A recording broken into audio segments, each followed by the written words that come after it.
Terima kasih sudah klik video ini. Jangan lupa untuk subscribe, like, serta share ke teman-teman kamu agar channel ini dapat berkembang lebih baik lagi.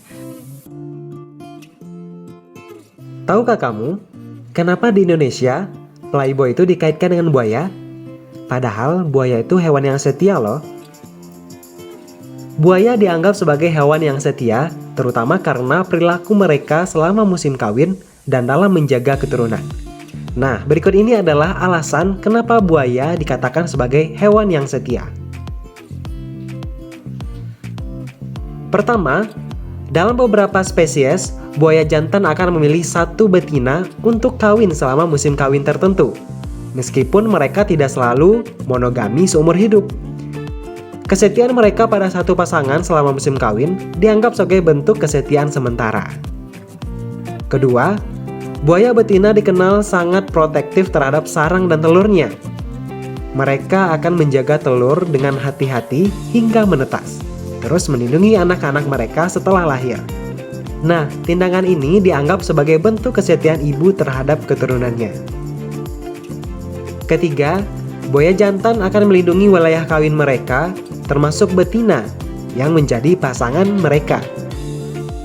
Mereka agresif dalam menjaga wilayah ini, menciptakan kesan bahwa mereka setia pada pasangan mereka.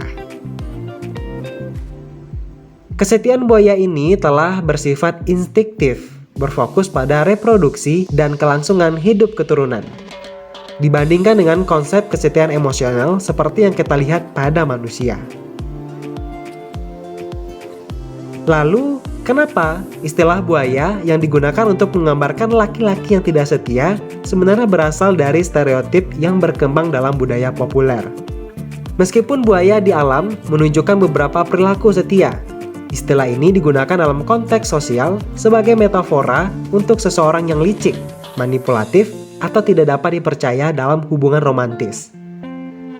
Nah, berikut ini adalah beberapa alasan mengapa laki-laki yang tidak setia disebut buaya. Apakah kamu salah satunya? Pertama, buaya dikenal sebagai predator yang licik, seringkali bersembunyi dan menunggu saat yang tepat untuk menyerang mangsanya. Dalam konteks ini, buaya diasosiasikan dengan seseorang yang tidak jujur atau yang secara diam-diam memanfaatkan kesempatan dalam hubungan, mirip dengan buaya yang secara tiba-tiba menyerang mangsanya. Kedua, meskipun buaya memiliki beberapa perilaku yang bisa dianggap setia, seperti dalam hal menjaga telur, mereka tidak dikenal sebagai hewan yang secara khusus romantis atau terikat pada pasangan seumur hidup. Karena itu, istilah buaya mungkin digunakan untuk menekankan ketidaksetiaan atau kecenderungan untuk sering berganti pasangan. Nah, apakah kamu salah satu orang yang berganti pasangan? Ketiga, buaya sering dilihat sebagai hewan yang kuat, dominan, dan agresif. Ini menciptakan gambaran tentang laki-laki yang buaya sebagai seseorang yang memangsa wanita atau terlibat dalam hubungan hanya untuk keuntungan pribadi tanpa komitmen atau tanggung jawab. Dan yang terakhir, istilah buaya darat juga digunakan dalam bahasa gaul Indonesia untuk menggambarkan laki-laki yang suka berselingkuh atau tidak setia.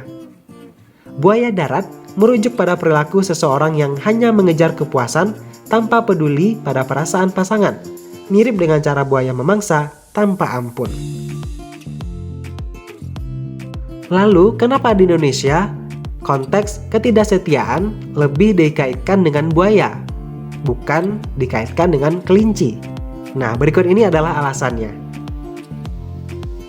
Buaya adalah predator yang dikenal karena kelicikan dan cara berburu yang diam-diam, menunggu mangsanya sebelum menyerang dengan cepat. Dalam konteks hubungan, laki-laki yang tidak setia sering dianggap memiliki sifat licik dan memanfaatkan kesempatan dengan cara yang tidak jujur. Buaya menjadi simbol perilaku licik dan manipulatif, yang mirip dengan karakter seseorang yang berselingkuh atau tidak setia. Buaya juga dilihat sebagai simbol kekuatan, dominasi, dan agresi. Dalam konteks sosial, laki-laki yang buaya diasosiasikan dengan pria yang memiliki banyak kekuatan dalam hubungan, tetapi menggunakan kekuatan itu untuk memanipulasi pasangan atau sering mengganti pasangan. Ini menciptakan citra laki-laki buaya yang tidak setia, tetapi kuat dan dominan. Di Indonesia, istilah buaya darat telah lama digunakan dalam bahasa gaul untuk merujuk pada laki-laki yang suka berselingkuh atau memiliki banyak pasangan. Istilah ini kemudian meluas dan digunakan untuk menggambarkan ketidaksetiaan secara umum. Meskipun tidak secara langsung berkaitan dengan perilaku nyata buaya di alam, sebaliknya istilah ini berkembang melalui bahasa sehari-hari dan budaya populer, sehingga menjadi metafora yang kuat. Selanjutnya, di Indonesia, kelinci tidak dianggap licik atau berbahaya. Kelinci meskipun di beberapa budaya dikenal karena reproduksi yang cepat, lebih sering diasosiasikan dengan sifat yang jinak, imut, dan tidak berdaya. Dalam budaya Indonesia, kelinci mungkin tidak dianggap sebagai hewan yang berhubungan dengan sifat licik atau manipulatif, sehingga tidak cocok digunakan sebagai simbol laki-laki yang tidak setia. Kelinci lebih cenderung dilihat sebagai hewan yang polos dan tidak agresif, sehingga tidak memiliki citra penggoda atau penipu dalam hubungan. Nah, kenapa kelinci di masyarakat global itu dianggap sebagai simbol ketidaksetiaan? Kelinci sering dianggap sebagai simbol ketidaksetiaan atau hasrat seksual yang kuat di beberapa budaya karena memiliki perilaku reproduksinya yang sangat aktif dan cepat. Nah, berikut ini adalah alasan kenapa kelinci dikaitkan dengan ketidaksetiaan. Kelinci dikenal memiliki kemampuan reproduksi yang sangat cepat. Mereka bisa melahirkan banyak keturunan dalam waktu singkat, dengan masa kehamilan yang sangat singkat, sekitar 28-31 hari. Oleh karena itu, kelinci sering dilihat sebagai hewan yang berkembang biak tanpa henti. Dalam konteks hubungan, bisa dianggap sebagai simbol nafsu seksual yang tidak terkontrol atau ketidaksetiaan. Selanjutnya, stereotip kelinci sebagai hewan subur dan aktif secara seksual. Karena kelinci memiliki siklus reproduksi yang cepat dan sering kawin, mereka sering diasosiasikan dengan sifat yang aktif secara seksual. Stereotip ini membuat kelinci menjadi simbol nafsu yang besar atau ketidakmampuan untuk tetap setia pada satu pasangan. Nah, selanjutnya pengaruh budaya populer. Dalam beberapa budaya, kelinci sering digunakan sebagai simbol ketertarikan seksual atau kesuburan. Misalnya dalam budaya barat, kelinci sering muncul dalam media yang menggambarkan daya tarik seksual, seperti dalam karakter maskot Playboy, atau yang sering kita lihat, kelinci Playboy.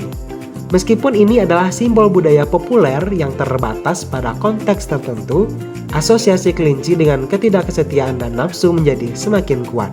Kelinci secara fisik terlihat jinak, imut, dan polos. Tetapi perilaku reproduksi yang cepat dan aktif memberikan kesan bahwa di balik penampilan yang polos, mereka memiliki hasrat seksual yang besar. Ini menciptakan paradoks antara kesan luar dengan perilaku sebenarnya, yang terkadang digunakan sebagai metafora untuk seseorang yang tampak setia tetapi sebenarnya tidak demikian. Dan yang terakhir, kelinci dalam simbolis kesuburan. Dalam banyak mitologi dan cerita rakyat, kelinci sering dikaitkan dengan simbol kesuburan dan kehidupan baru. Sifat mereka yang mampu berkembang biak dengan cepat juga memberi kesan bahwa mereka tidak terikat pada satu pasangan, yang kemudian diasosiasikan dengan ketidaksetiaan. Meskipun demikian, kelinci tidak selalu dilihat sebagai simbol ketidaksetiaan dalam semua konteks. Sebaliknya, asosiasi ini sering muncul dalam budaya di mana perilaku reproduksi mereka yang aktif dijadikan sebagai gambaran untuk hasrat atau ketidakmampuan untuk mempertahankan komitmen pada satu pasangan. Kelinci sering digunakan dalam konteks yang menggabungkan sifat polos dengan dorongan biologis yang kuat, yang mencerminkan ketidaksetiaan atau hubungan tanpa komitmen. Bagaimana menurut kamu? Apakah laki-laki yang tidak setia lebih cocok dikaitkan dengan buaya atau kelinci? Boleh tulis di kolom komentar. Terima kasih sudah menonton video ini. Jangan lupa klik subscribe, like, serta share ke teman-teman kamu agar channel ini dapat berkembang lebih baik lagi.